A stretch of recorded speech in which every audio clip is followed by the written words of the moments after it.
샬롬 2022년 7월 30일 토요일 아침입니다. 오늘도 말씀과 동행하며 예수 그리스도의 제자로 맛있게 멋있게 향기롭게 살아가시는 푸른나무교회 성도님들이 되시기를 바랍니다. 먼저 사도신경으로 우리의 신앙을 고백하신 후에 말씀 나누도록 하겠습니다. 전능하사 천지를 만드신 하나님 아버지를 내가 믿사오며 그 외아들 우리 주 예수 그리스도를 믿사오니 이는 성령으로 잉태하사 동정녀 마리아에게서 나시고 본디오 빌라도에게 고난을 받으사 십자가에 못 박혀 죽으시고 장사한 지 사흘 만에 죽은 자 가운데서 다시 살아나시며 하늘에 오르사 전능하신 하나님 우편에 앉아 계시다가 저리로서 산 자와 죽은 자를 심판하러 오시리라. 성령을 믿사오며 거룩한 공예와 성도가 서로 교통하는 것과 죄를 사하여 주시는 것과 몸이 다시 사는 것과 영원히 사는 것을 믿사옵나이다. 아멘. 오늘 함께 나눌 말씀은 누가복음 12장입니다. 어느덧 7월의 마지막 토요일이 됐습니다. 12장은 59절이나 되고 무려 6가지의 에피소드가 등장합니다. 바리새인들의 외식을 주의하라, 어리석은 부자의 비유, 그리고 목숨과 몸을 위하여 염려하지 말라, 깨어 준비하고 있으라, 불을 던지러 분쟁을 일으키러 내가 왔다, 시대를 분간하고 화해하기를 힘쓰라. 이렇게 6종류의 이야기가 등장하는데요. 하나하나 다 주옥 같은 가르침이지만 너무나 길어서 다 나누기가 어렵습니다. 그래서 오늘은 특별히 제 마음에 와닿은 단어와 말씀 위주로 나누려고 합니다. 바리새인들의 외식을 주의하라고 경고하시는 첫 번째 이야기에서 1절에 나오는 먼저라는 단어가 오늘 제 마음에 와닿았습니다. 1절입니다. 그동안에 무리 수만 명이 모여 서로 밟힐 만큼 되었더니 예수께서 먼저 제자들에게 말씀하여 이르시되 바리새인들의 누룩 곧 외식을 주의하라. 수만 명의 무리가 발이 밟힐 정도로 모였다고 합니다. 벌떼처럼 많은 사람들이 빽빽하게 예수님을 둘러싸고 있는 것입니다. 그리고 그들은 모두 예수님의 입을 주목하고 있습니다. 예수님이 어떤 말씀을 하실까 기대하며 기다리고 있습니다. 그런데 예수께서는 먼저 제자들에게 말씀하신다고 여기 기록되어 있습니다.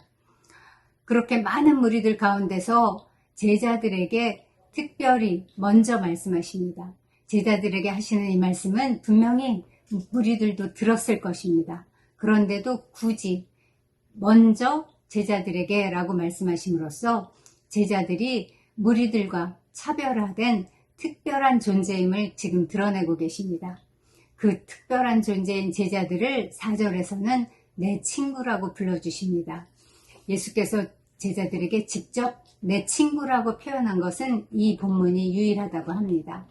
이는 예수의 뜻을 따르는 제자들과 그 친밀한 그 관계성을 이렇게 나타내는 동시에 그 이어지는 말씀이 대단히 중요하다. 내 친구에게만 하는 이야기니까 명심해서 들어라 라는 암시가 들어있는 부분이 표현이라고 할 수 있습니다. 친구야 잘 들어. 이건 정말 중요한 얘기야. 너만 알고 있어. 라고 마치 친한 친구끼리 비밀을 공유하듯이 그렇게 말씀하십니다. 이제 여러분도 그 친구가 우리를 친구로 여겨주시는 주님이 우리에게 하신 그 말씀에 귀 기울이실 준비가 되셨습니까? 두 번째 에피소드 부자의 이야기, 어리석은 부자의 비유 이야기에서는 저는 15절이 특별히 마음에 와닿았습니다. 그들에게 이르시되 삼가 모든 탐심을 물리치라. 사람의 생명이 그 소유에 넉넉한데 있지 아니하니라. 이 말씀을 들으니까 톨스토이의 단편 사람은 무엇으로 사는가 라는 그 소설이 생각났습니다. 그 소설에는 미하일이라는 천사가 등장합니다. 그는 하나님께서 한 여인의 영혼을 거두어 오라는 명령을 받고 이 땅에 내려왔습니다. 그런데 와서 보니 한 여인 하나가 금방 막 쌍둥이를 출산하고 병든 몸으로 누워있는 것입니다. 아기들이 제 엄마 옆에서 꼼지락거리고 있는데도 그 여인은 그 아기들에게 젖을 줄 힘조차 없는 상태였습니다. 그런 상황에서 다 죽어가고 있었던 것이죠. 자기 생명을 거두러 온 이 천사를 보고 여인이 슬피 울며 애원했습니다. 천사님, 남편은 며칠 전에 나무에 깔려 죽었습니다. 제게는 부모, 형제도 없고 친척도 없습니다. 우리 애들을 돌봐줄 사람이 아무도 없어요. 그러니 제발 절 데려가지 말아주세요. 만약에 저를 데려가시면 저 아이들을 누가 키웁니까? 아이들은 부모 없이는 살 수 없습니다. 제 손으로 먹이고 키울 수 있게 제발 저를 데려가지 말아주세요. 이렇게 애원하는 것이었어요. 이 천사 미하엘은 그 여인을 보고 너무나 불쌍히 여긴 나머지 그냥 그 여인을 데려가지 않고 하늘나라로 돌아가서 하나님께 그 여인의 영혼을 거두어올 수 없었다고 보고드렸습니다. 그러자 하나님께서 이렇게 말씀하셨습니다. 어서 가서 그 여인의 영혼을 거두어오너라. 그리고 너는 사람의 마음에는 무엇이 있는가? 사람에게 허락되지 않은 것은 무엇인가? 사람은 무엇으로 사는가? 이 세 가지 진리를 깨달은 다음에야 하늘로 돌아올 수 있다. 라고 벌을 내려서 이 땅에 쫓아내신 것입니다. 그는 과연 어떤 답을 얻었을까요? 사람은 무엇으로 사는지 그는 과연 그 진리를 깨달을 수 있었을까요? 오늘 본문에서 예수님은 사람은 그 소유의 넉넉함으로 살지 않는다고 하나님의 생명으로 사는 것이라고 분명히 말씀하셨습니다. 그런데 세상은 어떻습니까? 인간들은 어떻습니까? 온 세상이 미친 듯이 돈을 얻기 위해 치달리고 있지 않습니까? 우리는 돈으로 산다고 생각합니다. 세상이 우리에게 돈이면 다 된다고 속여왔기 때문입니다. 심지어 무전유죄라는 말까지 생길 정도이기 때문에 젊은이들이나 나이 든 사람들이나 다 돈을 신으로 삼고 그 돈의 말이라면 다 듣습니다. 돈이 명령하면 무슨 일이든 합니다. 그래서 돈을 유사 전능신이라고 부르기도 합니다. 여기 나오는 어리석은 부자가 딱 그랬습니다. 그는 밭에 소출이 풍성했습니다. 창고가 적어서 그걸 다 담을 수 없을 만큼 적어서 그는 고민합니다. 곡식 쌓아둘 곳이 없으니 어찌할꼬 하면서 고민합니다. 17, 18절입니다. 내가 곡식 쌓아둘 곳이 없으니 어찌할까 하고 또 이르되 내가 이렇게 하리라. 내 곡간을 헐고 더 크게 짓고 내 모든 곡식과 물건을 거기 쌓아두리라. 또 내가 내 영혼에게 이르되 영혼아 여러 해 쓸 물건을 많이 쌓아두었으니 평안히 쉬고 먹고 마시고 즐거워하자 하리라. 그는 철저히 자기 중심적인 사람이었습니다. 온통 나밖에 없습니다. 내가 내 곡간에 내 모든 곡식과 물건을 내가 내 영혼에게 그에게는 가족도 없었고 이웃도 없었고 하나님은 더더군다나 없었습니다. 평안히 쉬고 먹고 마시고 즐거워하자가 그의 삶의 목표였습니다. 그의 만족은 오직 그 소유의 넉넉함에 있었던 것입니다. 그의 관심사는 물질에 의존하면서 그 물질로 말미암아 쾌락을 즐기는 것뿐 진리를 추구한다든지 가난한 이웃을 배려한다든지 그에게 풍성한 소출을 허락하신 하나님께 감사한다든지 이런 태도는 전혀 보이지 않았습니다. 그런데 주님은 사람이 그 소유의 넉넉함으로 사는 것이 아니라고 분명히 말씀하셨습니다. 돈으로 인간의 진정한 삶이 영이 되거나 보존되는 것이 아니라는 것입니다. 그렇다면 만약 돈으로 그것이 다 된다면 이병철이나 스티브 잡스가 왜 죽었겠습니까? 그렇습니다. 사람은 소유로 사는 존재가 아니라 하나님의 생명으로 사는 존재입니다. 아까 말씀드린 사람은 무엇으로 사는가라는 그 단편 소설에서 그 천사 미하엘은 어떤 답을 얻었을까요?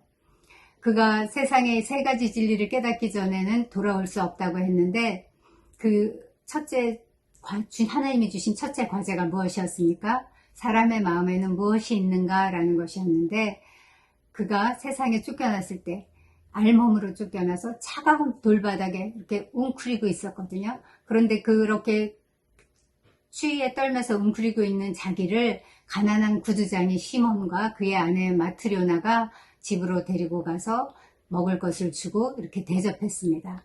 그것을 보고 그는 깨달았습니다. 아, 사람의 마음속에는 하나님의 사랑이 있구나 하고 첫 번째 과제에 대한 해답을 얻었습니다.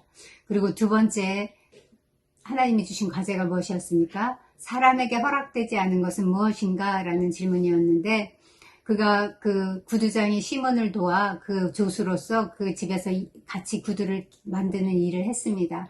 근데 어느 날 아주 부자가, 귀족 신사가 찾아와서 1년을 신어도 끄떡없는 튼튼한 구두를 주문하는 것이었습니다. 그런데 그는 그 날이 저물기 전에 죽고 말았습니다. 그래서 그것을 본 미하일은 인간에게는 자기의 미래를 내다볼 지혜가 허락되지 않았구나 라는 것을 깨닫습니다. 그리고 세 번째 과제, 사람은 무엇으로 사는가? 오늘 성경에 나온 그 본문과 일치하는 과제입니다. 사람은 무엇으로 사는가라는 이 과제에 어느 날 어떤 여인이 쌍둥이 딸을 데리고 구두를 맞추러 왔습니다. 그런데 그 아이들을 본 순간 미하일은 알아차렸습니다. 이 아이들이 바로 자기가 하나님의 영을 거역하고 벌을 받게 된 그 원인이 된 아이들이었기 때문입니다. 그런데 그 엄마의 생명을 그렇게 거두어 갔음에도 불구하고 그 이웃에 사는 어떤 여인이, 어떤 부인이 그 아이들을 데려다가 이렇게 곱게 잘 키우고 있는 것이었습니다. 그래서 미하일은 그 모습을 보고, 아, 사람은 부모로 사는 게 아니라 엄마 때문에 사는 것이 아니라 사랑으로 사는구나 라는 것을 깨달았습니다. 우리 주님이 오늘 본문에서 사람이 소유로 사는 것이 아니라고 말씀하셨듯이 이 소설에 나오는 그 미하일도 사람은 빵으로나 돈으로나 부모의 힘으로 사는 게 아니라 하나님의 생명으로 사는 것, 그 하나님의 사랑으로 사는 것을 깨달았습니다. 우리 오늘 본문이 하신 말씀을 우리도 잘 기억하기 원합니다. 우리는 돈으로 사는 존재가 아닙니다. 하나님의 지혜, 하나님의 능력, 하나님의 사랑으로 사는 존재입니다. 우리가 서로 사랑하고 섬기며 살 때 그곳에 하나님의 생명의 일들이 나타나게 됩니다. 어느 때나 하나님을 본 사람이 없으되 만일 우리가 서로 사랑하면 하나님이 우리 안에 거하시고 그의 사랑이 우리 안에 온전히 이루어지느니라 라고 요한일서는 기록하고 있습니다. 주님은 계속해서 같은 맥락의 교훈을 주십니다. 22절입니다. 또 제자들에게 이르시되 그러므로 내가 너희에게 이르노니 너희 목숨을 위하여 무엇을 먹을까 몸을 위하여 무엇을 입을까 염려하지 말라. 먹을 것과 입는 것은 인간에게 있어서 가장 기본적이고 필수적인 것들입니다. 하나님을 떠난 이래 인간은 먹을 것과 입을 것을 자기 손으로 해결하고 책임져야만 했습니다. 그래서 사람들은 이것을 축적하기 위해서 노력하고 이것이 확보되지 않을 때는 염려하기 마련입니다. 사실 무엇을 먹을까, 무엇을 입을까 이것이 우리 인생의 과제요. 우리네 일생이 이것에 매여 산다고 해도 과언이 아닐 것입니다. 그런데 주님이 제자들에게 그것에 대해 염려하지 말라고 명령하십니다. 이는 세상 사람들이 살아가는 방식과 제자들의 삶의 방식은 달라야 한다는 것을 가르치시는 것입니다. 먹을 것과 입을 것에 대해서 염려하지 말아야 되는 이유는 목숨이 음식보다 중하고 몸이 의복보다 중하기 때문입니다. 이 말씀은 본질적인 것과 비본질적인 것의 차이를, 그 가치를 혼돈해서 본질적인 것이 아닌 것에 우리가 그 본질적이지 않은 음식과 그리고 옷을 위해서 본질적인 목숨을 가볍게 여기거나 또 그 몸을 하찮게 여기는 이런 그 가치가 전도된 이 세상에서 그 어리석게 살지 말라고 제자들을 특별히 교훈하시는 것입니다. 음식과 옷을 위해서 세상은 어떻게 살고 있습니까? 재물을 쌓으려고 싸우고 갈등하고 남을 짓밟고 올라서야만 성공이라고 생각하고 그 일 때문에 끊임없이 불안해하고 염려하면서 삽니다. 이 상황을 종식시킬 수 있는 삶의 방식이 있습니다. 그것이 바로 염려하지 않는 것입니다. 우리가 진정 하나님을 나의 주인으로 안다면 하나님께 나의 삶과 나의 모든 것을 전폭적으로 의지한다면 우리는 탐욕에서 벗어나게 되고 염려하지 않는 삶을 살 수 있습니다. 내가 주인된 삶을 살 때 내가 염려하고 내가 해결해야 되지만 하나님이 나의 주인이실 때, 전능하신 하나님이 나의 주인이실 때 그분이 나의 모든 필요를 아시고 그분이 책임져 주시고 그분이 공급하시는 것을 우리 삶에서 경험하기 원합니다. 이렇게 말씀을 통해서 잠깐 위로를 받습니다. 아, 그렇지. 내가 또 까먹고 있었네. 내가 또 스스로 주인된 자리에 앉아 있었네. 이렇게 생각하다가 또 잠깐 후면 우리는 또다시 염려에 빠지곤 합니다. 여전히 우리 삶의 그 대부분의 문제가 무엇을 먹을까, 무엇을 마실까에 있음을 부인할 수 없습니다. 그럴 때면 우리는 이제 어떻게 해야 될까요? 네, 그때가 바로 눈을 들 때입니다. 눈을 들어서 공중에 나는 새를 보고 들에 있는 들꽃을 바라보십시오. 새들도 꽃들도 다 우리의 선생님으로서 거기에 있는 것입니다. 새나 들풀과 비교도 되지 않을 만큼 중요한 우리입니다. 예수 그리스도의 피값으로 사신받은 하나님의 자녀된 우리입니다.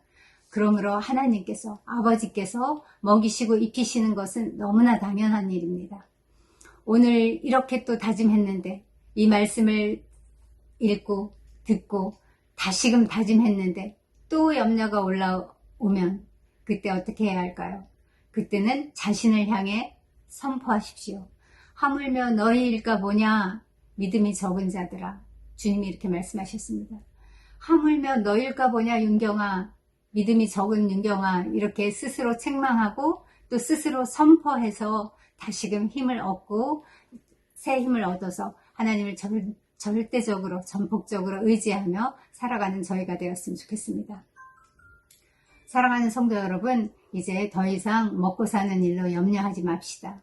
우리 아버지께서는 우리에게 무엇이 있어야 할지를 다 우리보다 더 잘 아십니다. 근심 걱정할 시간에 이제 그의 나라를 먼저 구합시다. 우리의 궁극적인 관심이 먹고 마시는 일에 있지 않고 하나님의 나라에 있음을 세상 가운데 증명해 보이는 하나님의 증인된 삶을 삽시다. 세상 사람들보다 더 성실히 일하고 그 수고한 손으로 그 거둔 열매를 이웃과 기꺼이 나누고 그리고 그리스도인이라는 그 이름에 부끄럽지 않은 그런 삶을 삽시다. 그리하여 하나님을 영화롭게 하는 그런 삶을 사는 저와 여러분 푸른나무 성도님들이 되시기를 기도합니다. 기도하겠습니다. 하나님 감사합니다. 무수한 무리들 중에서 우리에게 먼저 말씀하시고 우리를 친구라 불러주셔서 감사합니다. 주님, 우리는 세상과 다른 방식으로 사는 존재로 부름받았습니다. 주님, 우리는 소유의 그 넉넉함으로 사는 자들이 아니라 하나님의 생명으로 삽니다. 주님, 우리에게 주신 그 부활 생명으로 주님, 우리 앞에 닥친 어떤 문제든지 주님, 이기지 못할 문제가 없음을 저희로 보게 하시옵소서. 우리가 때때로 또 어리석어서 염려에 빠질 때면 그때마다 눈을 들어 주를 바라보게 하시고 새를 바라보게 하시고 풀을 바라보게 하심으로 그곳에 우리의 선생님들을 곳곳에 배치하신 하나님의 손길을 느끼고 다시금 감사를 회복하고 믿음을 회복하는 저희가 되게 도와주시옵소서. 오늘도 우리 삶 가운데 오셔서 그 일을 행하실 주께 감사드리며 예수님의 이름으로 기도합니다. 아멘. 이제 공동체를 위해 기도하기 원합니다. 주님, 우리 공동체 안에 여전히 이런 문제로 우리 삶의 대부분의 문제가 결국은 여기로 귀결되거든요. 이 문제로 어려움을 겪는 지체들이 있습니다.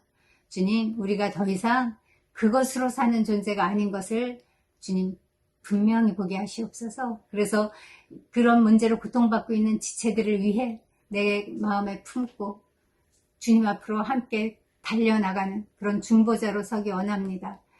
그들에게 이제 더 이상 염려로 우리의 시간을 빼앗기지 않도록 그들도 함께 손잡고 일어나서 하나님 나라를 위해 살아가는 지체들이 되게 해달라고 함께 기도하시겠습니다.